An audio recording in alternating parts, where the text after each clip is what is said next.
انت حاسس من ناحيتها الاحساس ده عشان هي ما بقتش معاك، يعني انفصلت عن الانسانه اللي كنت هتتجوزها. ربنا ده اكتر يعوضك. من مره، يعني اكتر من واحده، فاهم؟ لا خلينا في اهم واحده. والله تبدا اكتشفت ان كتير. كلهم مهمين. الثلاثه مهمين، ازاي؟ الثلاثه اضافوا لي يعني. اعمل ايه؟ والله لا العظيم. اضافتهم ليك حاجه، الموضوع جوه قلبك حاجه ثانيه. جوه قلبي الثانيه طبعا. هي اتجوزت اه وخلاص الموضوع انتهى ومات. تفتكر انت حاسس من ناحيتها الاحساس ده عشان هي ما بقتش معاك، ولا بس عشان هي راحت منك فانت حاسس انه ده اللي ناقصني وانا كنت عايزه بص، مش عايز غيره؟ السؤال بيحمل شقين يعني. مهم. في الجريف انت بتتعافى ازاي من الشخص، أيوة. والجزء الثاني بقى باثره عليك، هل ده منطقي ولا لا؟ منطقي.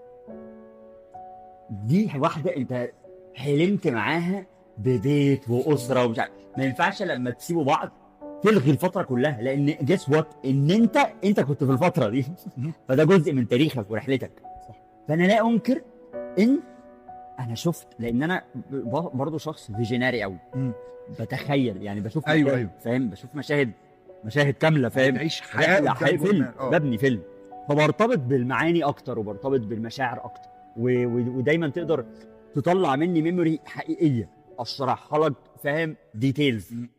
فانا لا انكر اني منتمي للتجارب دي، وان اللي انا حبيتهم لا هم جزء مني، ما اقدرش انكر، وما اقدرش انكر معزتهم في قلبي لحد النهارده، لان كل واحده فيهم كانت بتشكل فيك حاجه زي ما انت شكلت فيها حاجه. صح.